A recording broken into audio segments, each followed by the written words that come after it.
OG fans who grew up on early PlayStation consoles, this one's for you. Crash Bandicoot is back, and in a big way, with the release of Crash Team Rumble, an online multiplayer with a competitive 4 vs 4 format. On this week's episode, we review its strengths, challenges, and if this is the Crash game for longtime fans. After, we ask the question, what happened to our platforming mascot and how did he go from explosive popularity to barely a spin or a whisper?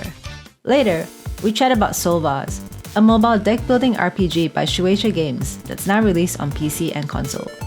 And as this wouldn't be a Rino episode otherwise, we chat a bit about the upcoming Genshin 4.0 update and all of its Fontaine goodness. This is the 20M Podcast. Welcome to the 20M Podcast, a show about video games and the people behind them. Today, I am your host, Rino, and I'm joined with the man in a spacesuit. Yeah, I'm kind of it does remind me of like the James Gunn Guardians of the Galaxy outfits, kind of like the 2001 Space Odyssey like outfits. Is that the vibe you're going for? I think so. Yeah, we're going to the galaxy today. Everybody, talk about one of my favorite video game franchises of all time. And we had to rep the PlayStation. Yeah. You got to moonwalk for us at some point, right? I will. I think Crash does do that in one of the idle animations. Oh my, he does. And I think that kind of is telling everyone what we're going to be talking about today. We're going to be talking about Crash Bandicoot, one of the most iconic video game characters of all time. Cue for the song at this part, maybe? No? I don't know. Will we get like copyright strike? I love the Crash music, man. Like I love Crash Bandicoot. I love the Crash music. If only we could just get licensed. Like our the 20M podcast intro would be like done by the same dude who did the Crash music. Yeah, let's hit him up. We can just use it. Just absolutely. Just like, welcome to the 20M podcast. Do. Is that what it is? Yeah. Oh yeah. Okay. Yeah. Okay. I've got it. No, so we're talking about Crash because recently a new Crash game just came out, right? So it's a game called Crash Team Rumble, and I've been playing it a little bit, and I've told you about it, and we're going to definitely get around to playing it together at some point. But it was super exciting, I think, when the news dropped, especially for me and then for you and a lot of our friends as well, just because a lot of us grew up with Crash, and then I think Crash Bash was the hit game to play with friends. And I don't know if that I want to go far to say that's like the hit game to play with friends. Right. I love Crash Bash for those that have no idea what we're talking about, because I still feel like it is quite niche. I feel like a lot of people did play Crash Kart and Crash Nitro Kart, but Crash Team Racing. Crash Team Racing. Mm-hmm. And then I feel like a lot of people obviously played like original Crash. I don't know about Crash Bash, man. Like I had a lot of fun with my friends, but I feel like not a lot of people did Crash Bash. That's so interesting. For those that don't know, it's like the Mario Party it's a Mario Party of Crash, just like how Crash Team Racing is the Crash of Mario Kart. Yeah. But let's talk a bit about I guess I'm talking about Crash Team Rumble. Yeah, how is it? Because I think maybe just a setup, because I know you play the game. I have yet to play the game. This is kind of exciting because it's the first Crash that we've gotten since Crash 4. It's about time.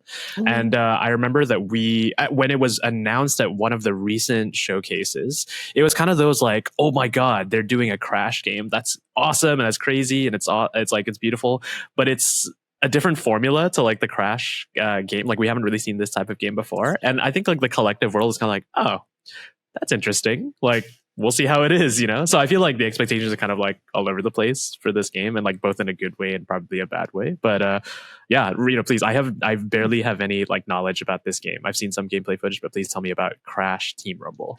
Well, I guess as the name indicates, like Team, it's not your typical, Crash is a typical platformer game, like the ones that we know. Whereas Team here is like, it is kind of a hark back to the Crash Bash days, but I'll get into why it really isn't once you start playing it. But basically, it's an online multiplayer. I guess they kind of call it a strategic platformer because you're still doing some of the platforming elements as well. But it's competitive and it's like a 4v4 or just like team versus team, and the objective is really simple. It's the same. They have different maps, but it's always the same goal, which is to get more Wumpa fruit than the other side, which is kind of cute, right? That's really cute. It's not about like knocking people out, although I think you can knock them out. I think I got knocked out a couple of times, but the objective is not to beat each other up. It's to just capture as much fruit, and then you bring it back to your base. And then while you're at your base, it takes some time for the fruit to like download into your little space as well. So there's still opportunities for the opponent to come in and like knock you out or do something underhanded while you're doing that. So it's a massive map. You're kind of like traipsing through different places. There's like different maps have different like pros and cons. So there's obviously going to be like people's preferences where that comes in. And it's quite varied as well.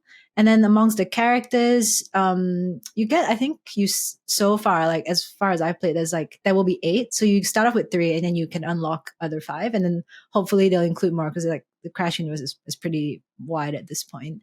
But like the characters are divided into blocker, booster, and scorer.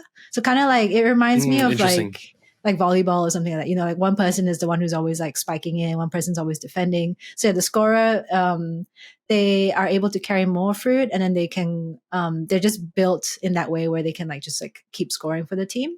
Blockers are there to just like sort of, you know, it's pretty self-explanatory, like prevent the opponents from like scoring themselves. And then boosters are the ones that I think they go around the map and just trigger all the different bonuses you can get. Because if you collect relics and then you deposit them, then you can unlock other powers that you've already, like powers from the map or like powers in your team as well that just give you an upper hand. So it's quite cool that they've got these very different roles and like the characters are segmented into that. So you want to like have a balanced play style, or maybe you want to be more offensive so you get more scorers, things like that. Yeah, it's pretty interesting. Yeah, that's awesome. I love the like, you know, Crash is not just Crash Bandicoot. You like talk about, when you talk about Crash, you talk about the compendium of characters as well. So I love how I think in Crash 4 you get to play as Coco as a playable character. So it was a cool like, okay, fine, that you can utilize her because she is also somewhat of a main character in Crash and like probably at this point should be. And then now I feel like they're furthering this by putting like class associations with some of the characters. Are there any like as a Crash, like just going on this nostalgic train, are there any notable returning characters that you were like, oh my god, like? Well, the first three you start off with is Crash, Coco, and Dingodile. Do you remember Dingodile? Yeah. I had a cousin who just couldn't pronounce his name. He kept calling him Dynaglow. So Australian. I do. Okay, okay. He just kept saying Dynaglow. Like that's not his name. Yeah. So Crash, Coco, Dingodile are the ones you start off with, and I think you get like. I'm not so familiar with these. So when I saw their names, I was like, who are you? It's Dr. Entropy and Dr. Embryo. Okay, and I'm like, are you Cortex's brothers? But they're not. They're just like other evil scientists who've worked with him. They defect from him. There's like a whole history if you play throughout the games, right? But I don't remember them from the first 3. Is one of them not the like main one from Nitro Kart, like the enemy from Nitro Kart? I'm not gonna bother trying to find which one. I think I know who you're thinking of, but I don't think his name was Embryo or Entropy. Okay, definitely not Embryo. I don't know. Yeah, but I guess like the other question that I had with this game is like, is the game fun at the end of the day? Like this format is such an interesting one for Crash. I think it makes sense. I think it's cool to have this type of game out there and kind of like diversify the kind of games that people would pick up on a yearly basis as opposed to the same type of game every single year, right? Mm-hmm. Is it fun at the end of the day? Like, are you having a good time with this game? I really like it for the fact that it feels like Crash. So as someone like yourself who grew up with it, when you're playing Crash, it's like, oh my God, he's spinning just like how he spins, the jumps, like it feels very fluid. It feels very like him. And I enjoy that a lot. And Coco to an extent as well. She's also plays like that. But I will kind of like preface that like, so the game is an online multiplayer and I'm having a really hard time like finding people to play with. Like there's just no one, like at least in my region. And so I'm like waiting. And I've read a couple of reviews. I think the North American player base seemed to have an easier time, but like me, like my PlayStation is like matched with Australia. It's been a bit difficult. And so outside of that, the number of modes you can play are pretty limiting. So you've got, I think you've got like tutorial mode, and then practice mode is the one where you're just practicing with NPCs. But I remember I was doing that a few times and I'm trying to unlock certain aspects of the game, like getting more characters and things like that. And I was wondering like, why is this not happening? So I Googled it and I'm not 100% sure, but I checked some of the reviews and they said practice mode doesn't help you unlock anything. So it's like, well, then I can't unlock unless I play the game with other people. And if I can't play a game with other people, then I can't unlock the other things. So so practice mode, tutorial mode, you can do a closed group with friends, but that's still online. So like, I can play with yourself and our other friends in a closed group. And then the other one is just like against like strangers on the internet. So I kind of wish that they had like an arcade mode, just so, like say like with a typical like a Tekken or something, you do the arcade mode just to open all the content, and then you've got the online multiplayer mode, which is more fun. But right now I feel a bit limited because I can't get my other characters. Yeah, it's kind of interesting. I mean, there's two things that I can like relate this to the larger video game ecosystem. I think the first one is that like, we've heard a lot about development teams not prioritizing arcade like couch co-op kind of like modes before. Or I guess like arcade when I think of the arcade mode that you're talking about, I'm thinking of like, oh, can I play with somebody else here? I'm assuming you mean like as just a story mode or something that you can just play by yourself. Yeah, story mode, like I don't necessarily need like the couch co-op mode. Like that's fine. Like I'm fine to go online and find people or not, but like I don't want to be limited by whoever else is online for me to enjoy this game. So like an arcade mode where even if there's like just like a little bit of story that that's fine. I don't mind. Yeah. No, I just think that again, super, super, super, super interesting. I mean, like, because I was gonna say with development teams now, I feel like they're starting to prioritize different aspects of the game, and then they will introduce some stuff later on because now, not every game is a live service game, but the state of video games that you can always patch and you can always add features and whatnot. But I know there's been some instances like where the multiplayer mode comes out first, and then only the story thing comes out later, or like maybe it starts with online multiplayer, and then only they'll add split screen at a later date. I think like Halo is one of the notable experiences like that recently. But I think, yeah, it just on the second thing, it just kind of makes me super nervous because when you talk about games that are contingent on having online infrastructure, I'm getting flashbacks right now of all the games that have shut down because there are not enough people playing on the servers, where you will never get to experience that game ever again, right? I know I still want to talk about Crash. I still want to get into like some of the details of this game, but it's just giving me a lot of that, like, hey, remember when Godfall, like PS5 title, like, hey, they announced that the servers are going down. The developers behind Friday the 13th and those kind of like asymmetric online multiplayer games. If there's not enough players, then servers are going to go down. You know what I mean? So it just makes me. We're in a state of where video games are super interesting, where you can play that, have that online component, but at the end of the day, these games might not be able to like stand the test of time because of how expensive it is to keep servers running, right? And if there's no player base there, it's like there's no point. But regardless of that, I still kind of am interested in this game. I guess like what are, other than the lack of players, like is there anything else that kind of like, hey, this might not be like the Crash? Is this the Crash game for Crash fans? Or like or do the limitations overtake the pros? It's the Crash game for Crash fans. I think if you are not a Crash fan, you won't delight in the joy of being able to use Crash and things like that, and where some of the gameplay might feel a little bit repetitive, because while the maps are interesting, the end goal is always the same, which is to collect the fruit. And maybe this is my own fault for going in with like mismatched expectations, but I thought this was like Crash Bash 2.0, and I really really love Crash Bash because there's like four different types of games and different maps in those games. So the goal is always different. It's like one is like knocking an opponent off a piece of ice. One is like collecting enough points. One is just like a brawler style. So I think I went in with that expectation of like, oh, I'm going to have different maps, but each map is going to have a different objective. But this one is basically the same over and over. So I think if you were playing online, if it became really competitive, that could be super fun to do. But if you're kind of just solo at home trying to just get familiar with the game, you're just running through the same kind of matches over and over again. So that part I find a little bit sad about that, but that's probably just my own mismatched expectations. Yeah. Another question is, how does this, like, is this the direction that you would take Crash in? Because I'm really surprised that they came up with this kind of game. I'm really happy that there is a Crash game, but it almost seems like the sentiment online and the reviewers so far and the people that have been playing is like, this is kind of a miss for the team overall. But I guess after playing a little bit of this game and also being a huge Crash fan yourself, like, is this the direction that you wanted Crash Bandicoot to go in, or do you think there are other formats that would be better for the Crash property? I mean, I think it's the same with like, like we were talking about the original kind of games, right? You have Crash 1, 2, 3, you have Team Racing, and you have Crash Bash. Like I never thought Team Racing or Crash Bash was like a mainline game for Crash. It was kind of like a mini game or like a side game.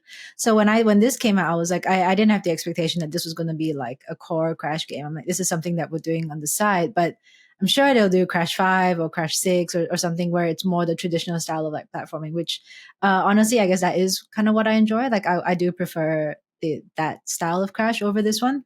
But this serves a different purpose. Like the fact that it's so geared towards multiplayer. It's about hanging out with friends, whether that's online or maybe getting competitive and playing ranked or something like that, versus a solo, Saturday afternoon just playing by yourself and just enjoying the world of Crash. So I think it just serves different purposes. And it's fine that this is out, but like please make more typical Crash platforming games. Yeah. Do you know if there's microtransactions in this game? Because I saw this like a while ago. They said they were going to introduce microtransactions. Like, is that a thing that's prevalent? I haven't seen that yet. Maybe I haven't unlocked it yet because I can't play the full game. But there is a battle pass. There is a battle pass. That makes sense. So yeah, I would count that. Yeah, I would count that as like I guess a microtransaction. Yeah. So I don't know. It's a weird when you start stacking up all these. I don't know if you want to call them like new styles of like, monetizing a game or like new ways of like getting players hooked in by making it online and giving a battle pass. But it is a departure, I think, when you start adding all those things up from, what Crash used to be. Yeah, I guess for me, it's like why are they making this game, and like what is the audience that they're trying to capture here, right? Mm-hmm. Like if we talk about like, okay, this is not the Mario Party, this is not Crash Bash, right? And then it's also they already remastered Crash Nitro Kart and Crash Team Racing, obviously, like that genre of game now.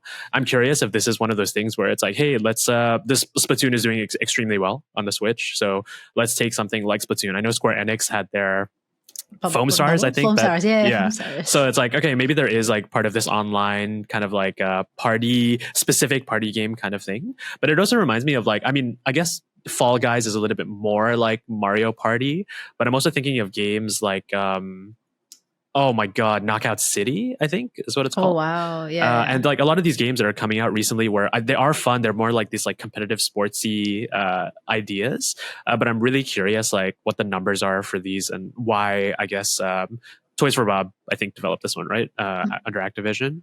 Why they decided to go with this route. I don't know. I mean, from what you've shared, Rino, it sounds interesting enough to check out. But to me, this is kind of one of those things where it's like, wow, what are they doing over there? Like, is this the direction that I want my Bandicoot to go in? I don't know.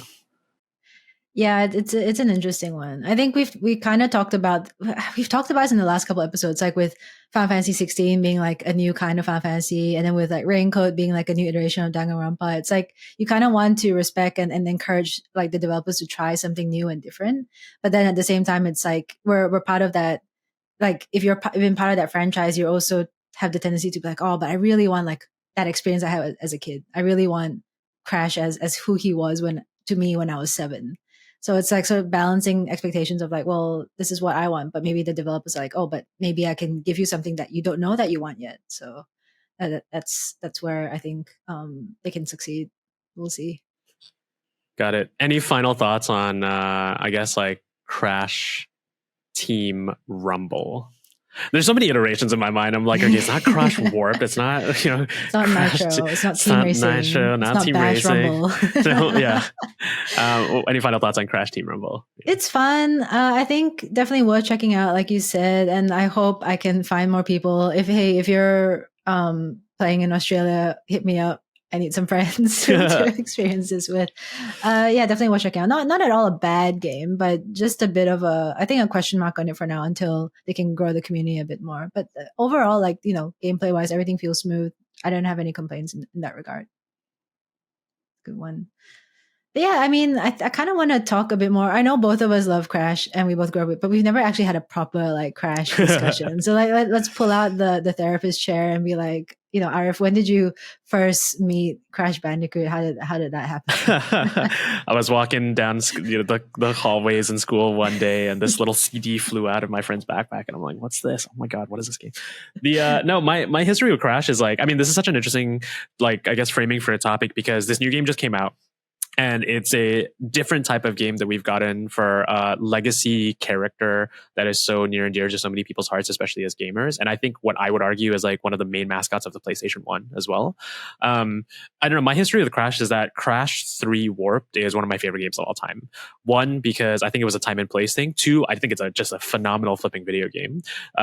But 3, it has a lot of personal memories associated for me. So I think it was the reason why it's time and place. It was because I was right at that age age where I could play video games on my own without while still remembering games, as opposed to like, I was playing like Donkey Kong Country, one of my other favorite video games of all time, but like I was just kind of like going everywhere. I wasn't really, collecting all the collectibles, like making sure to count all the things that I have.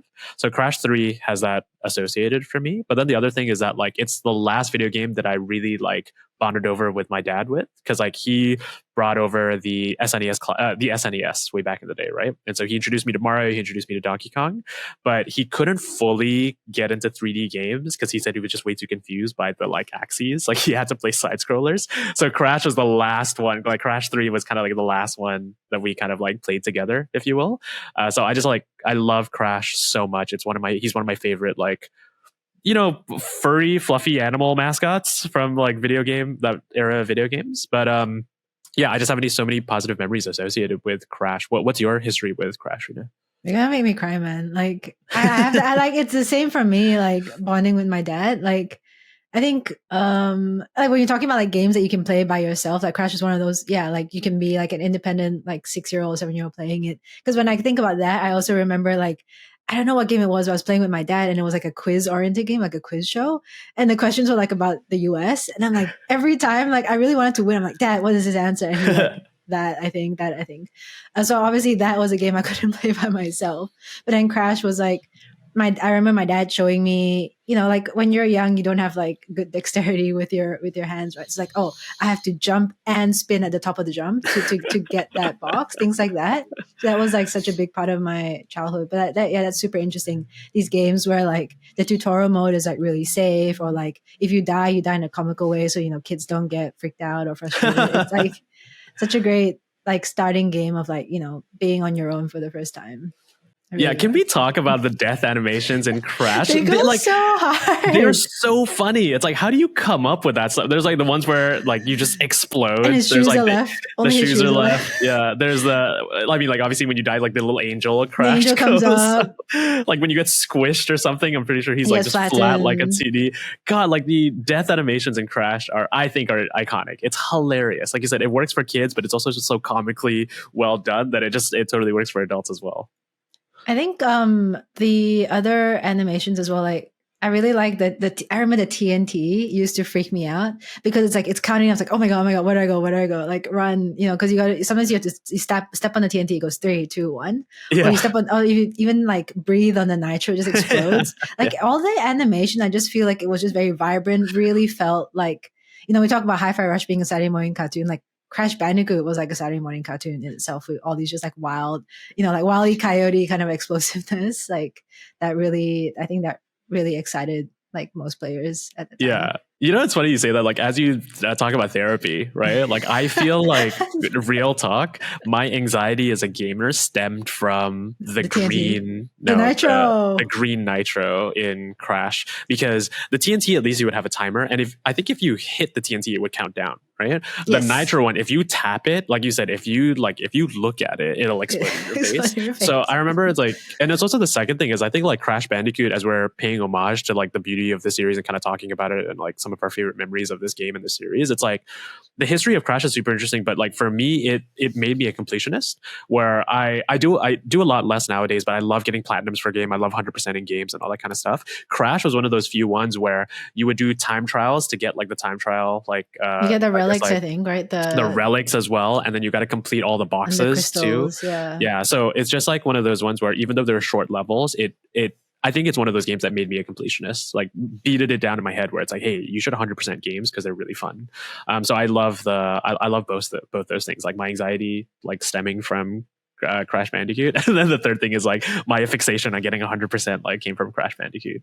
Did I tell you about me buying is it the remake, the Insane Trilogy? Is that what it's called? I bought that for my brothers. It was such an interesting social experiment. So there was like 2 layers to this. So I bought them 2 games, and one of them was the Insane Trilogy, and I gave it to my youngest brother, and he was playing through it, and he was really slow but really careful, really deliberate, trying to get all the boxes. He would die, come back to life, and then we're all just kind of watching him, and then he takes his time. And then the other brother of mine, the one that's a bit older, he was getting impatient. He's like, oh, like, let me do it. And so like he speeds run through the whole thing, and he gets to the end way faster than my youngest brother. And he's like, aha, like, I did it. But then though, this I don't think was part of the original game. At the end of it, all the boxes that you did not get just get dropped on your head repeatedly. Oh yeah. Yeah, so my brother, the older one who sped run it and like didn't pick up anything, he got like, I don't know, like 35 boxes on his head. Yeah. And it was just like a nice like lesson learned, because we're just like, it's not just about speed running through your home. My parents are into like a life lesson, like you can't just speed run through your homework, you got to do it carefully and get everything right. So it was just interesting to see like just like two different people, two wildly different play styles, right? And then the second layer to that is the other game I bought for them was the Injustice series, Injustice games, which just came out at the time. So they played Crash for about half an hour, and then they just played Injustice for the rest of the day. Crash just couldn't compete, man. Just couldn't compete. I mean, it's again, maybe we can transition to the second part of this conversation, but like that I wanted to bring up, right? Which was like, what is the future direction of Crash, right?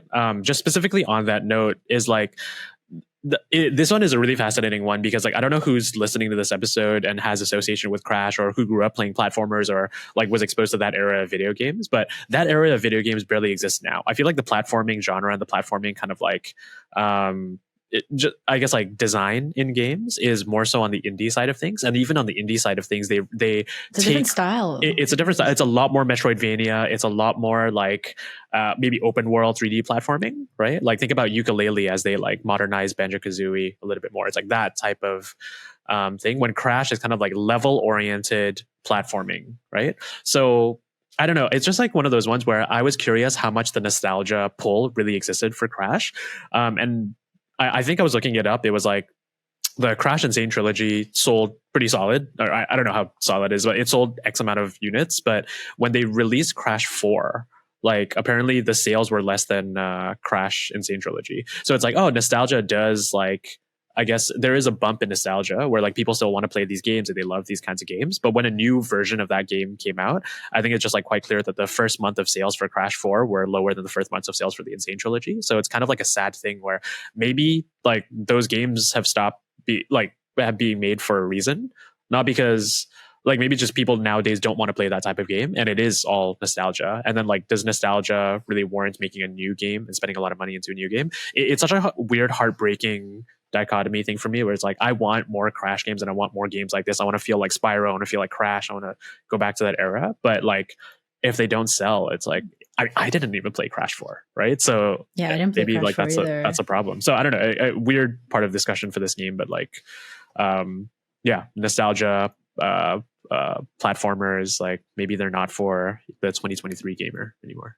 Yeah, and it is really sad to think about that as well. And when you brought up Spyro, like it just hit me like, oh, like I really love Spyro 1, 2, and 3. And then I think after that it just kind of got weird or got a bit different.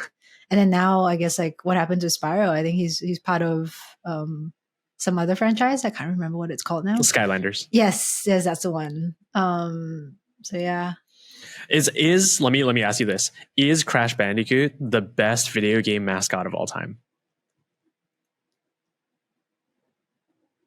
He's instantly such a pause. That's such a big pause. Like I've never heard you take like a longer thought on the 20M podcast before to answer that question. It is such a good question and such a good point. Like especially when you think of PlayStation 1, you really think of Crash Bandicoot, or you think of Spyro, who is the other counterpart as well. I think I actually spend more time playing Spyro, but yeah, both of them I think are so iconic. And Crash is also one of those.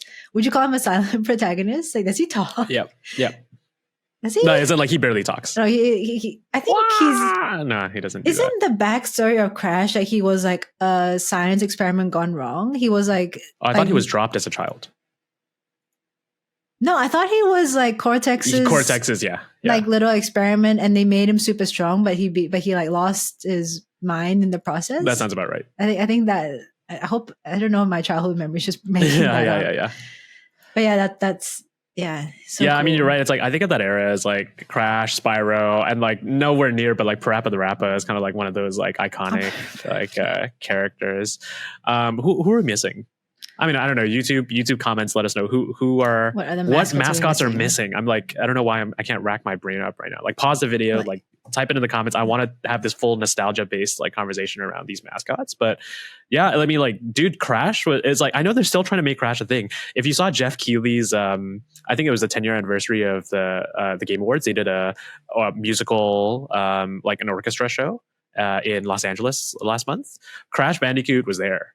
Like, you know, the giant Crash suit with a little face cut out.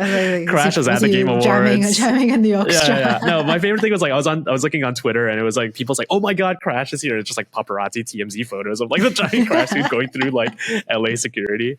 Yeah, I don't know. I want to bring back that era of like mascot games. I know Devolver Digital just they just made a reference to that kind of era as well, but I don't know if Crash is the big, because like now the fact that like some people, I don't know if newer gamers know Crash. It's like quite heartbreaking, right? I think, you know what would be a really great Crash spin-off? Like a theme park. He just feels like one of those characters that would fit right in. Like you know, when you walk around, is it Universal Studios? Like, Yeah, there's Universal. there's like a Nickelodeon, there's like SpongeBob. Like Crash as like in a theme park setting, I feel like would do really well. When you talk about like big mascots coming around, like it's a fun, really wild. You know, maybe it'll be like a spinning cup kind of like ride or something where you're like just spinning. I don't know why. Like that just comes to mind as like something that would work really well. You want to do a full stretch on this one, right? The first couple of Crash games were published by, I think, in collaboration with Universal Interactive. I think before they became another entity. If I'm not mistaken, they became Vivendi. But Universal, like, you would see the Universal thing when you played like the OG Crash games. Yeah, so it's it's got legs, Reno. Like we make this full circle. We get Universal to acquire the rights for a Crash theme park, and I Spyro feel like too. We can't forget about Spyro. We'll have like a Spyro. You know, like how like does the Dumbo elephant ride in Disneyland? We'll have like Spyro. Yeah, we'll just Spyro with the wing. Yeah, I mean, before we move on to the another topic on the show, I just want to say that like whilst we're talking about Crash, like when you think about peak moments in gaming culture, I'm never going to forget when Sean Layden, president of Sony, like Worldwide Studios, PlayStation Worldwide Studios back in the day, wore the Crash Bandicoot t-shirt at a PlayStation X conference. So like they were announcing a bunch of games at PSX like 2015 and he just wore this like Crash Bandicoot t-shirt. And it's been like, it was when Crash was on hiatus and it wasn't really working out, but it was like, oh, that's awesome that Sean's wearing a Crash Bandicoot t-shirt, you know? And then it's like, well, no Crash announcement. Everyone is like, oh, that sucks. Then at I think 2016 E3, the iconic like scene where you hear the music and you're kind of like, wait, what the hell is going on right now? And then you see Sean Layden walk across the stage with Crash's shadow in the back. Like it is just such awesome production. And then he was like, yep, it's happening. We're bringing back Crash 1, 2, and Warp remastered from the ground up. And it was like, now I feel like a lot of remakes is pretty commonplace. Like the t-shirt teasing is like kind of has been done a lot since then, but it was one of the first moments where it was like it happened and it was a statement and then they brought it back. And as a personal huge fan of Crash Bandicoot, that was one of my favorite video game reveals. So I loved that moment. I'm never gonna forget that moment. It's awesome. I mean, it's like so subtle and it just like really taps in. Like so many people have been touched by Crash, like and like to see that like he's bringing it back, it would just be like, wow, like such a like a comeback moment. Like it's like your favorite, I don't know, football player has come out of retirement or something like that kind of vibe. And yeah, Warp kind of went really hard. It just felt like a Rockstar kind of game. You just felt so cool playing it. Like I remember like the levels, like they have like the if you haven't like unlocked it, there's like the electrocution wires, and I think if Crash touches it, it just like fizzles out. It just felt like you just felt so cool playing it, I think. Yeah, and like the variety of like platforming levels in Crash 3 as well. The power-ups where you could like spin longer and fly.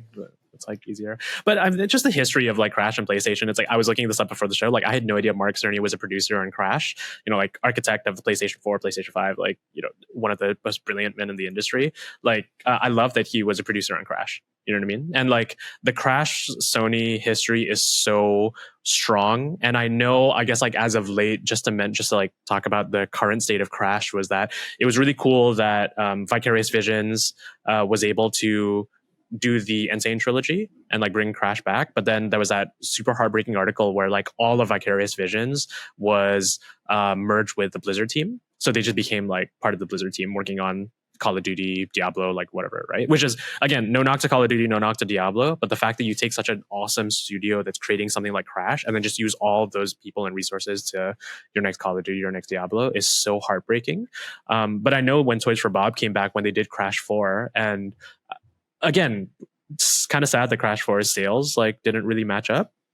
But the fact that they're coming out with these games kind of like tells me that they're really trying to make Crash a thing. And I mean that in a way where it's like, I really hope this works out. Like maybe there are improvements to this particular game. But I don't know. I just it's so strong. Like it's such a strong property, it's such a strong franchise, like they have to do something with it. But it reminds me of like where this earlier this week there was a report, I think it was by VGC, but they were talking to the ex Banjo Kazooie like team, and they were like, the Banjo Kazooie team was like, hey, we don't know if there's enough interest to remaster Banjo Kazooie for modern gamers. Like we don't know if like people are interested in playing a new Banjo Kazooie game. And I'm like, I would love a Banjo Kazooie game, so many people would love it, but like yeah, if the sales aren't as good, is it worth it bringing back these like iconic nostalgic properties? And then the last thing I'll say on this whole spiel about like Crash and Sony and stuff like that, if the Microsoft acquisition goes through, because Activision, Activision Blizzard would be under Microsoft, Crash would be a Microsoft property. Like how, like an Xbox property, so like how crazy wild. is that? You know what I mean? Like I had a moment where I played the Insane Trilogy on the Switch, and I was like, I can't believe I'm playing Crash on a Nintendo console, first of all. But Wow. yeah, I mean, I would love for Phil or Matt or whoever else to, if they take Crash into the Xbox family, to revitalize that property. I think there are a lot of really good thoughts and comments there. I think ultimately, like this whole thing about that nostalgia sells to a point, but you can't just keep relying on the old guard to just keep buying remakes and of classics. Like you've got to pave the way for the new generation of gamers to appreciate and get to know who, like the awesomeness that is Crash. So fingers crossed, wherever it lands, like someone make a good Crash game. Pause, like just like waits for the dev team. It's yeah, waiting for someone to like put their hand up, be like I volunteer as tribute. I mean, Naughty Dog's not gonna, like, there's no point for Naughty Dog to make that run, right? Even though it like originated from them. I will say the most emotional moment for Crash for me was, spoilers for Uncharted 4, everybody. It's barely a spoiler. I think it was a spoiler way back, like when it just first came out. It's like a dead Crash in Uncharted 4. Yeah, exactly. You find Crash's dead body, and Nathan Drake like uncovers the Bandicoot skeleton as he digs for the treasure.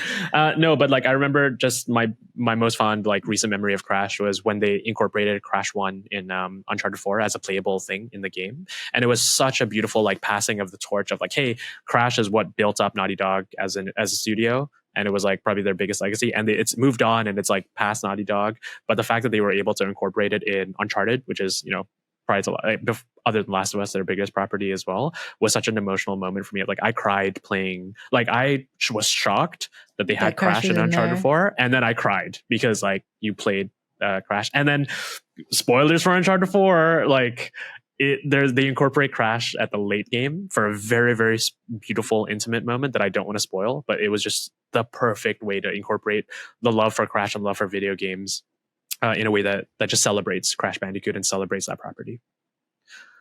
Oh, that makes me so sad. I hope it's not like an end of an era thing. I hope it continues. Yeah, Uncharted, people who played Uncharted 4, you know what I'm talking about. Like, DM me about that moment. I love talking about it. But enough about Crash, right? Like, let's move on. Shall we move on? Yep. So what else has been on my radar? So I've been playing this other game. I think I've told you a bit about it. It's called Soulvars. Have you? Tell me more. Tell me more. So Soulvars is by Shueisha Games. I don't know if you're familiar with Shueisha, but they're like basically the largest like publishing company in Japan, but mostly known for like manga.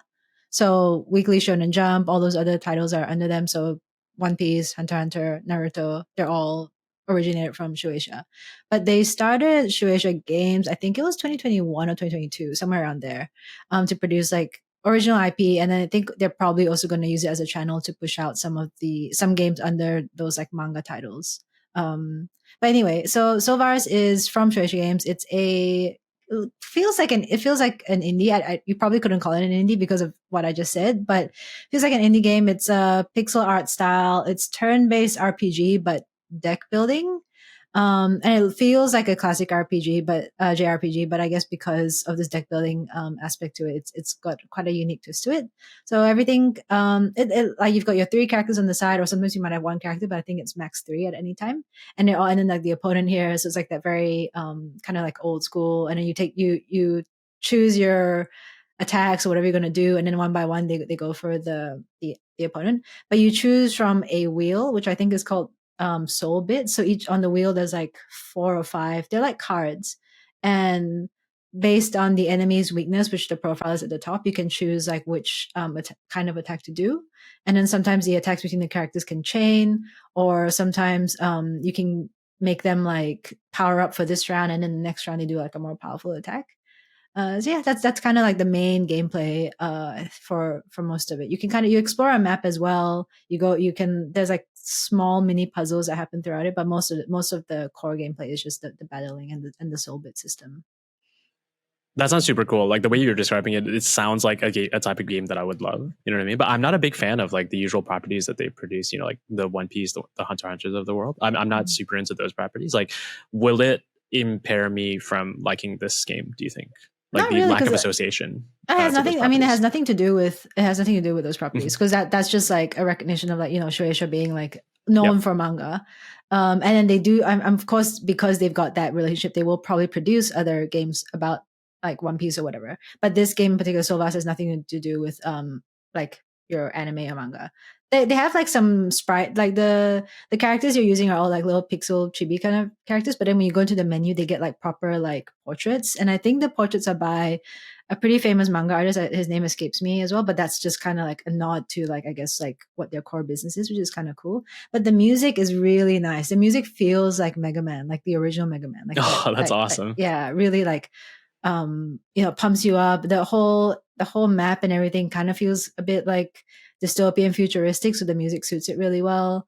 Good vibes. And then the enemies as well, yeah, they kind of look like Mega Man characters. I don't know, it just really reminds me of that early style, but just like really polished, really cool.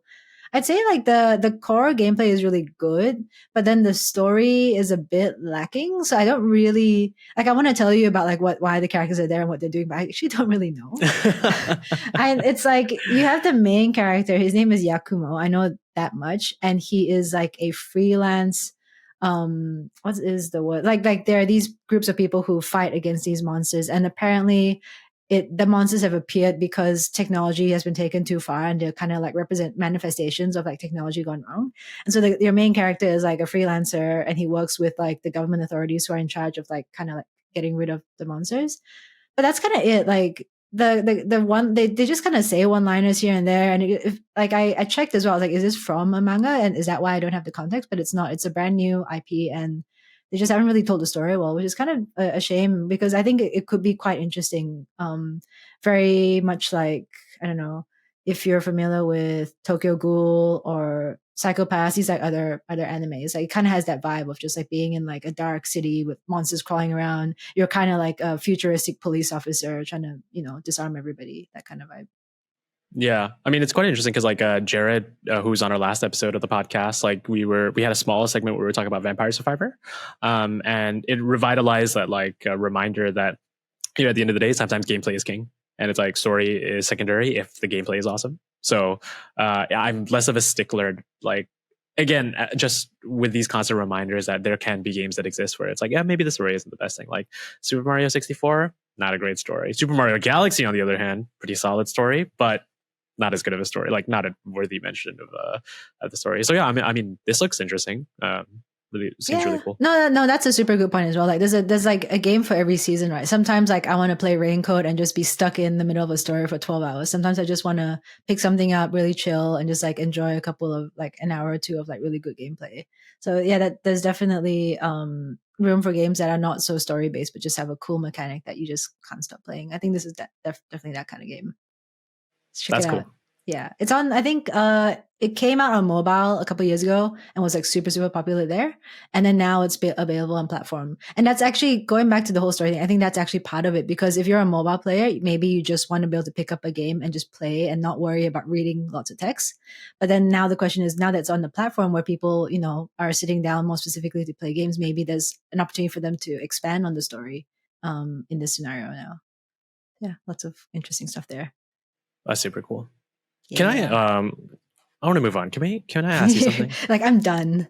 No, I said like I have a genuine question that's been creeping up on me for the past like a couple of days or so. Like let's say 7 days. A week. You haven't asked me that. Okay. Yeah, I haven't asked you. I'm nervous now. what is going on with Genshin Impact? Because I went from having like there was a period in time where Honkai Star Rail came out, I saw nothing of Genshin Impact. Like nobody cosplayed Genshin Impact. I didn't see any mention of Genshin Impact on my timeline. And then over the past like week or so, everybody's like, God is back, everybody. God like is back. Genshin Impact is in like what is going on with Genshin Impact? Please like why am I seeing so much of it on Twitter as our resident Genshin expert? The only person on this podcast who plays Genshin, I guess I have to wait in. Well, it's kind of that time of the year, I think. So Genshin has been around for about 3 years now, and we had it was very similar last year. So Genshin comes out in patches. So there's like 1.2, 1.3, but the big patch is like 1.0, 2.0, 3.0. This is when like new countries get released, and each country represents region. I guess like for me, I was like, oh, like it's gonna be released in Spain now. I can't wait to text my friends in Spain. It's like they can finally get on the Genshin servers. Each Genshin region is owned by like a god who represents a specific element, right? So I think there are now seven or 8 elements. I forget. So in total, Genshin should be complete once we've unlocked all of the regions. So we've got Mondstadt, which is kind of like Germany. We've got Liya, which is like China. Inazuma, which is like Japan. Inazuma was the previous year. And then Sumeru, which is kind of like Middle Eastern, which came out around this time last year. So during the months leading up to it, they don't really produce a lot of content, and no one's really playing Genshin because there's absolutely nothing to do, which is why I stopped playing. I stopped playing around the start of this year. But now they're starting the drip marketing for Fontaine, which is the next country that should be released, I think, in August. And it's going to be based on France. So that's why everyone's like, oh, it's time to come back because there's finally something to do in Genshin. That's super cool. Yeah, I mean, like I saw some of the characters were announced. Like there were some notable voice actors as well that were signed on for some of the new characters. It looks like the resurgence is here, man. The what? Sorry. The resurgence is here. Genshin's back on the menu, everybody. Like, I mean, I'm excited because when they teased some of the videos about Fontaine, there's like a 1-second clip of the main character swimming underwater, which is not possible in Genshin, right? Cool. You can swim in Genshin, but you're just on the surface. So there's people saying, oh, maybe Fontaine is partially underwater and you'll have like underwater exploration.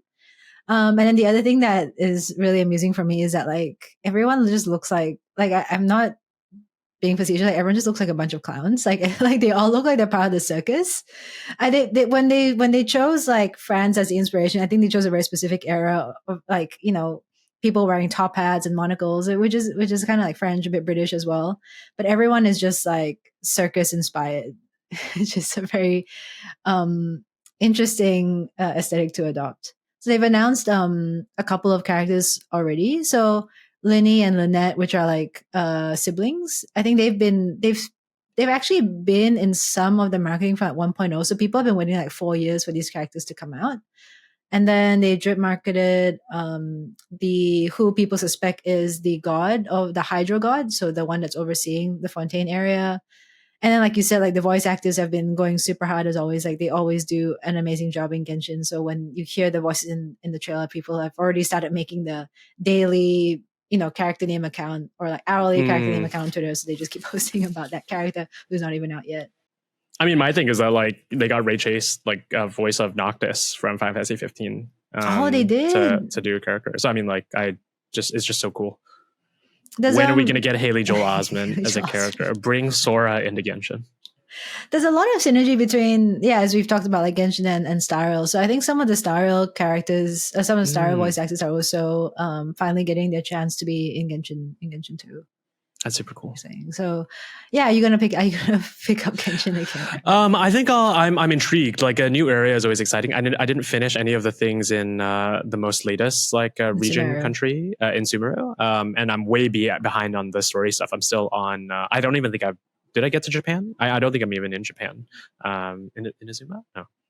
Inazuma is Japan. Yeah. Yeah, nailed it. I'm a Genshin. I'm a You're video a game player, Genshin everybody. player. But that, Yeah, but it's like I will say it's like I still think Honkai is a bit more my game, and I have not touched Honkai in a couple months at this point, and so I want to go back to Honkai Star Rail and experience like some of the filtered out stuff. But I'm really glad that like people say that like, oh, this is the Genshin killer, like Star Rail is going to take over. But I love how both these games are kind of like existing in tandem. And again, it goes back to a super early episode of, if you guys want to watch our conversation about Honkai Star Rail, but specifically about Hoyoverse as well. It's like Hoyoverse is building something flipping giant, and we all know that obviously. But the fact that Genshin and Star Rail can exist in the same year and have, I'm assuming the Genshin like 4.0 is going to be huge, like impact, pun intended, Jesus, impactful like moment for the company as well. Like it's just insane. Like I might jump in. I love the hype going in. Yeah, I think it's feel definitely worth FOMO, man. exploring. I feel so FOMO, It's definitely worth exploring. And I think the beauty, as far as I know, like the thing with Inazuma is like it's all the way down here, and then you have to do a very specific story quest to get there. You can't get there on your own, but like you were able to come to Sumeru from Mondstadt just by walking. So I think Fontaine will be the same, because that is a big complaint about Genshin. It's really not new player friendly, and because you have to cover so much story to get to these specific areas. And also, like, say if you pull an Inazuman character, but you haven't got to Inazuma yet, you can't grow that character because you don't have access to the materials and things like that are all down here. So that's always going to be very difficult for new players to come in. Maybe I'm not sure with Star Rail whether they'll have that difficulty. But yeah, with Genshin right now, that seems to be a challenge. But Fontaine being on the same continent should be walkable, as far as I know. Yeah. Yeah. I can't wait to have a baguette and some hot chocolate. You know what I mean? Like, and watch the circus perform. Yeah. I was going to make a France thing. I know there's a lot of unrest happening right now, so I think I'll cool it on the France jokes. Yeah. Yeah, so as usual, lots of exciting games coming through. We got to get back to our regulars and grind things like Star. I haven't played Star in a couple of months as well, but looking forward to all those things. But yeah, Arief, quickly want to catch up with you. I know you've been catching up on a couple events over in Malaysia. Do you want to tell us a bit about that? Yeah, there was one that we haven't mentioned on the podcast, and it did happen a couple of weeks ago. But the folks at PlayStation Asia brought Yoshi P and Koji Fox, developers on Final Fantasy 16, to Kuala Lumpur, Malaysia, to celebrate Final Fantasy 16 for the Southeast Asian region, and it was super cool. So major love to the PlayStation Asia folks who brought us out there. But the event was super cool because it was just, again, a celebration of Final Fantasy 16. It was a week after the game came out.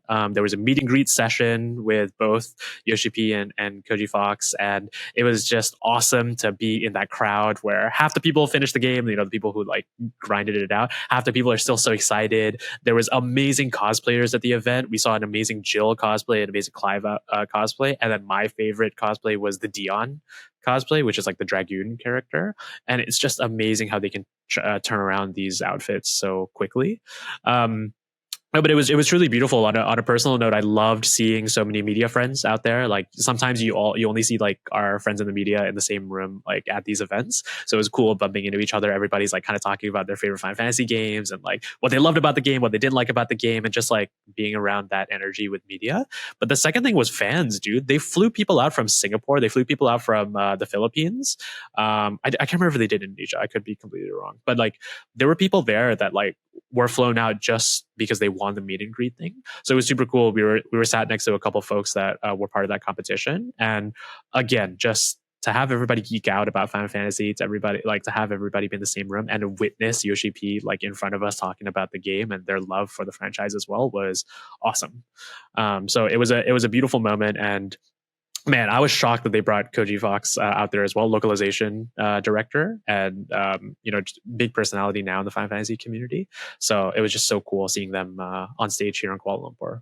I really love that. Like growing up, you just didn't see, gaming is not as mainstream as it is today, and then you definitely don't see like big titles of Final Fantasy, coming all the way to our part of the world and like being like, hey, Malaysian, Singaporean, Indonesian players, we see you and we're glad that you support us. So that's awesome. Like I can't imagine if I was like 8 years old and Final Fantasy 8 came through like a showcase like that through a mall, I'd be like, what? That's wild. So yeah, really, really awesome. Sounds like a great time. Yeah. And on that larger note, maybe as we kind of like talk about it on a high level. It's so interesting that they brought it to Malaysia, but it was just so personally cool. I mean, like we both know, like a lot of people maybe who are watching this podcast know Hasnul. He's head of PlayStation Studios Malaysia, but he was there at the event as a fan as well. But obviously, it's like, hey, like. I'm part of the PlayStation family as well. You know what I mean? So it's just so cool seeing their interaction, like when Hasnul met Yoshi P and Koji Fox. But then also Wan Hasmir, who is ex Square Enix. He's a Malaysian game developer that started his own studio called Metronomic, who did No Straight Roads. One of the directors on Final Fantasy 15 back when he was at Square. He had like a mini reunion with Yoshi P. I was like chatting with Has. And his partner and his and another colleague at Metronomic who was also from Square Enix. We were all just like chatting beforehand, and I was like, "Hey, like it'd be really funny if like I mean like I don't know if you worked with him at Square or not because like such a big company." But he was like, "Ah, no, like we did a couple of business trips together and like all that kind of stuff." But this was a moment to have that reunion as Haas starts an independent studio and goes on his own like personal journey outside of Square, but to also have Yoshi P still with the Square mantle come in the same area and just have that like interaction. To me, it's the beauty of the medium, and it's like the beauty of like maybe the more behind the scenes stuff where you can have video game developers work on major properties but still be fans of that property at the end of the day, and also just reconnect with friends and colleagues that are on different paths, but all celebrating the industry and all celebrating a particular franchise. So that was a cool moment for me to witness, to be around. I'm surprised, like, no Malaysian. I'm sure they've done it before. Like, some Malaysian newspaper has gone like, Final Fantasy has Malaysian roots. Where, like, I'm sure country's pretty good at doing that. I mean, they probably did the like pop up. Like, I don't know if it's like a says.com article or an IGN Southeast Asia article, but like when they did the Roti Canai in Final Fantasy 15, I remember like that. That one picked up quite a bit. But yeah, it was quite a while ago. No, it sounds like a great time.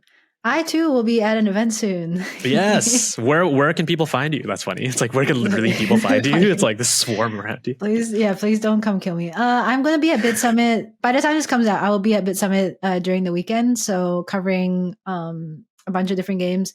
For those who don't know, Bit Summit is just like a big independent festival in Japan. So like in the same vein of Tokyo Game Show, but just kind of like scaled down and just more chill, more for the indies crowd. There's a lot of our friends are going to be attending. So we got the guys from Toge from Indonesia going to be there. Got Brian from Usebreed who's going to be there. I hope I just pronounced the name correctly. It always makes me like hesitate. Like, am I saying that name correctly? Brian, please don't kill us.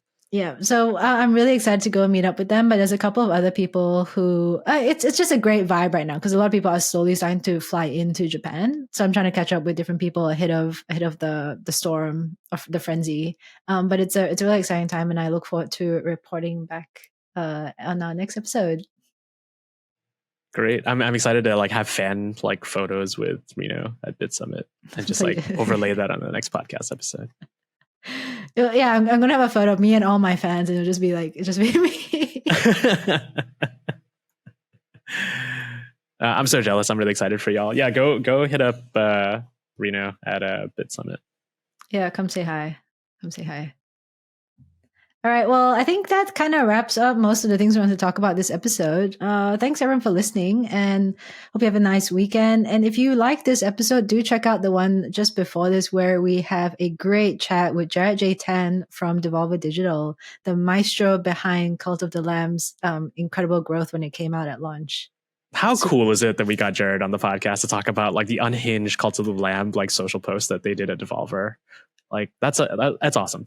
I mean, I think the photo that he sent through for us to put in the thumbnail says it all. Like, amazing. Well done. That was a really fun discussion. Watch that episode, folks. That's like one of my favorite fun discussions with somebody on behind games. Yeah. Thanks, everybody. Take care. See you next episode. Bye. You think I look like the ghost in Ghostbusters? Like the giant marshmallow thing? You know what I mean? Like, you know what I'm talking about? No, you just look like if I put a sailor's hat on, I would totally cosplay as a like ghost marshmallow and